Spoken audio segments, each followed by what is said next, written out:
Hello, everyone. This is Rosemary Coates in Silicon Valley. I'm your host for this edition of Frictionless Supply Chain Podcast.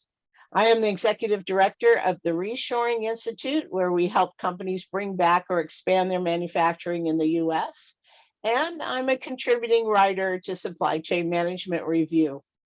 Today, I'm thrilled to welcome my guest, Jennifer Clement, the president of Complete Holdings, which is the US partner of Complete Manufacturing and Distribution, also known as CMD, in China. We're going to be talking about sourcing and manufacturing in China today and what's going on in Shanghai, which should be high interest to everyone doing global supply chain work.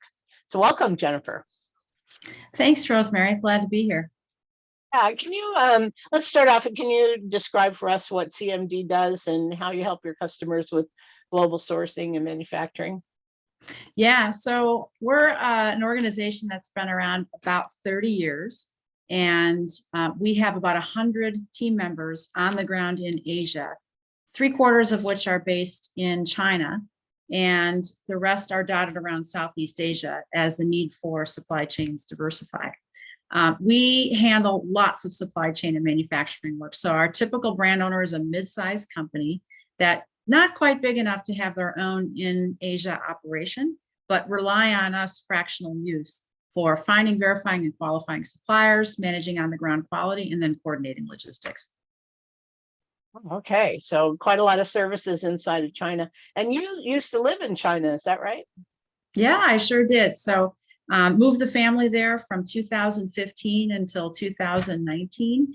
And that's when I started working about 6.5 years ago for CMD. Okay, and you lived in Shanghai, is that right? Yeah, I did. So our China headquarters is based in Shanghai. Got it. Okay.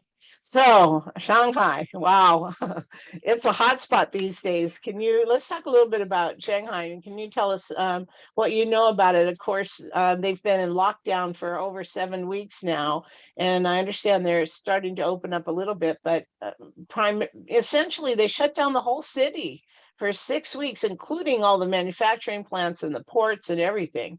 And that's due to China's zero COVID policy. So they didn't want the spread of COVID anywhere. So they just completely shut down the city, including locking people into their apartments, and there's no one on the streets. I mean, it's just incredible. So what is your experience with how that's going with your clients and the sourcing you have in China? Yeah, so fortunately, we were tipped off that the lockdown was going to come a little bit early. So we dispatched resources around China. Most of our manufacturing facilities that we deal with, hundreds of them, are outside of Shanghai. Shanghai is a very expensive market in which to do business. And so we do have technical engineering resources outside of Shanghai that are able to get around and do work with that, because outside of Shanghai, factories are open. So they're able to procure raw material, produce product, and ship. Now, less through the port of Yangshan in Shanghai, because it's very difficult to get drivers out of the city and to port. But other ports are open. So Shenzhen is open, Port of Ningbo is open. And so we are able to move product around the globe. Oh, that's good news. But with all the factories that are shut down, it's going to have a ripple effect across supply chains. Obviously, the ports in Shanghai are some of the busiest in the world, I think in the top 3 or 4. And if there's nothing coming out of those ports, once they reopen, there's going to be a whole big lump of stuff coming our way, right? I mean, there's backlog, I assume, and higher rates and all those kind of ripple effects that we saw earlier in the pandemic. Absolutely. So, and this shutdown is longer than what we experienced in 2020. So its impact, you're right, it's going to be much bigger. So if you look at a marine map of all of the empty container ships that are now stacked outside of Yangshan port, waiting to get back into port, reload and leave, we're going to be dealing with this for anywhere from 3, 6 to 9 months of getting containers in the right flow and in the right places again in the market. We expect that the automotive industry, like it was hit in 2020, is going to get hit again. Related to chip shortages, part shortages. The industry is so globalized Its goal, of course, is to move from just in time to just in case and regionalizing those manufacturing supply chains, but that takes time. That takes more than a good 5 to 10 years of good, solid sourcing work to make those supply chains light up and alleviate some of the challenges we're seeing now. But for now, we live in a very global economy, and it's going to take months for those part shortages to ease up. So if you're looking to buy a new car, get on a waiting list now. Really, for sure. Yeah, I understand too that the war with Ukraine is also affecting global supply chains. Neon, for example, which is an essential gas that's used to produce semiconductors, is primarily sourced through Ukraine, and there's going to be a global shortage of neon, therefore a shortage of semiconductors on top of the current shortage, and on and on and on, which is going to affect global supply chains for the next several years, from my understanding. Yeah, yeah. Another good example is palladium. So little known commodity. It's a difficult to source element. And about 40% of the world's palladium comes out of Ukraine and Russia. And it goes into things like the semiconductor industry. It goes into catalytic converters. So we're going to see a ripple effect for decades, not just on shipping and logistics challenges like we just talked about, but material supply. When you combine Ukraine and Russia together, they are number one in several categories, including, just was taking some notes on this the other day, combine Russia and Ukraine, number one in world production of wheat, processed nickel, fertilizer, natural gas, industrial neon, as you just mentioned, and palladium. So they're number one in the world. So think of the industries that are going to have to innovate and retool. So catalytic converters, for example, we were just talking about, there's hope that new elements can take over, but we're talking about design cycles that are going to take years through the system. Yeah, that's an interesting point, because I have clients who are currently redesigning their products to avoid the sole source products that are giving them a lot of heartburn these days because of the pandemic and shutdowns and so forth. And also, attempting to dual source products now, not only in China, but in other areas across Asia and Mexico primarily. But holy cow, I mean, as supply chain professionals, we understand this ripple effect from the beginning of raw material production, wherever it is in the world, all the way through, the kind of production you would see in China, the more sophisticated manufacturing, the machining, all of that stuff, all the way through to consumer products. And then with this port shutdown and reopening, we're going to see a whole flood of products coming to the US, and again have this backup situation in our ports. As I know you're aware, and hopefully the audience is aware, the ports in China, of course, are much more sophisticated and bigger and more efficient than what we have in the US. We're behind by probably 20 years or so. And so it creates backlog on our end because we can't process those containers fast enough. So we're going to have shortages, stuff on the water for weeks. We're just not going to be able to get consumer products or cars, or this is going to last for quite some time, I think.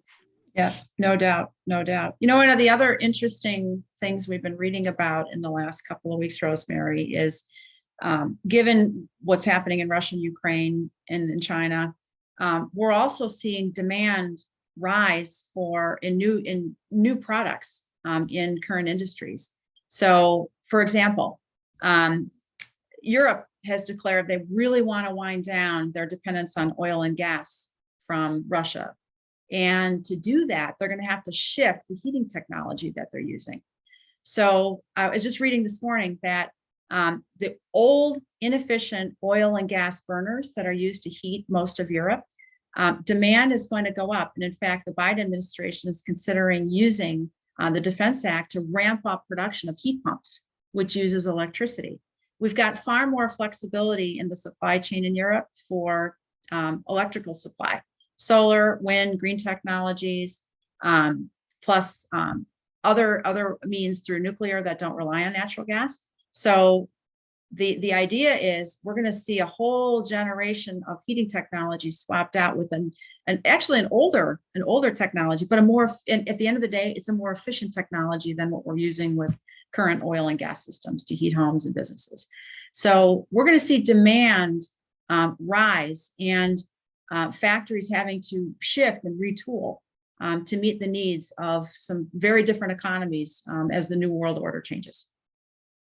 I've never ever lived through anything like this before. The kind of disruption and chaos in supply chains globally is just unbelievable, and really is going to require a lot of professional expertise with really key supply chain people who are forward thinking and strategic thinkers to solve some of these problems, because they're going to go on and on and on, and we need to think about our global supply chains differently. So we know also from, as I mentioned, I run the Reshoring Institute, and we know that a lot of companies are bringing manufacturing back to the U.S. or considering their global strategies, maybe a China plus one strategy or a China plus two other countries strategy, hopefully including the U.S. But an awful lot of companies are also deciding to stay in China, or at least keep majority or part of their operations in China. What's your advice for companies that want to maintain their presence in China? Such a great question, Rosemary. So last week, I went to a conference that was hosted by the U.S. China Chamber of Commerce that was launched during the Bush administration, supported by the Bush family. And the panelists, fascinating panel, 3 companies that are doing lots of business in China. So they make products here in the US, in a Western market, and sell in the East. And their in China for China strategy is production locally to avoid some of the logistics challenges that we've been talking about. All 3 of them, very, very bullish on taking the long view, looking at long-term growth in China. Big market, it's grown very, very quickly, large and growing consuming class, and a very strong and stable and growing business base. So if we think broadly and think long-term past the pandemic, China is going to be a growing market for many years to come. And certainly for the 3 industries that I saw represented, one in metallurgy, one in industrial dust collection systems, interesting niche, and another woman in Green Bay, Wisconsin, who's making pet food in Wisconsin. And now 80% of her exports are shipping into China. Wow. Yeah. Wow, that's So amazing.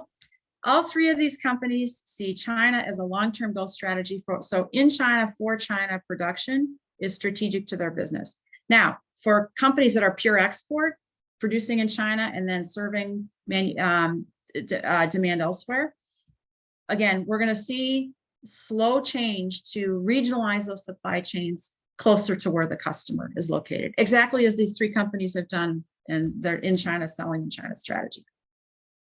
Yeah, we call that local for local. So Local for local. manufacturing in your local region or your country. So manufacturing, say, in the U.S. to serve the U.S. market, in China to serve the Chinese market. And I think you can't ignore the growth rates all across Asia. The pandemic, of course, disrupted some of that, but we were essentially talking about 14 or 15% across Asia in growth markets, because there are so many people moving into the middle class, and the demand for all kinds of products as a result of that is just skyrocketed. Sure. It's important to consider that, and we do too at the Reshoring Institute. We help companies with their strategies, their global manufacturing strategies, which generally is more than one country. So hopefully the U.S. and then plus at least one other country, and possibly 2 or 3. So it's pretty interesting change in strategic direction from what we saw 20 years ago, when everyone just wanted to go to China, and that was the end of story. So yeah. So we're seeing a couple things that came to mind as you were talking. One is the amount of foreign direct investment in China from all over the world, investing in China for production and distribution in China was the highest on record in 2021 at $176 billion. So no other year has topped it. And so we do expect, because it's a big growing market, that's going to continue to increase. Yes, lots of challenges and hiccups this year. Secondly, and I wholeheartedly agree with you that we're going to see great interest in reshoring. The struggle is going to be finding labor in this country.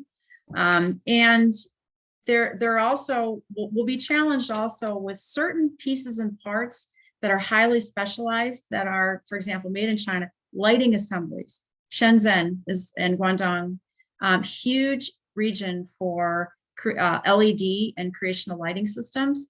They have some of the most highly automated, very sophisticated plants in the world. It would take a long time to replicate that sophistication outside of China. So chances are, even if we, the desk lamp that's sitting on my desk today, even if we assemble that in the US, we're probably going to bring in the LED lighting kit from highly specialized, highly automated factories like what we see in Shenzhen for lighting.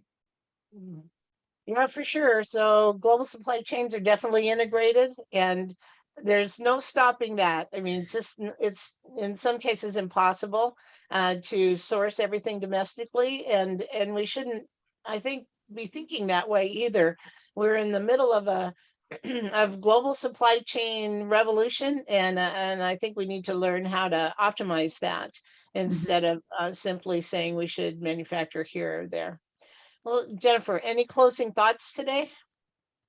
Yeah, so you mentioned it earlier, Rosemary, the need for supply chain diversification is intensifying. I'm amazed at the number of small and medium-sized companies that are so dependent on one supplier, where 90% of their production's in one factory, and for that factory, 90% of that factory's business is that customer.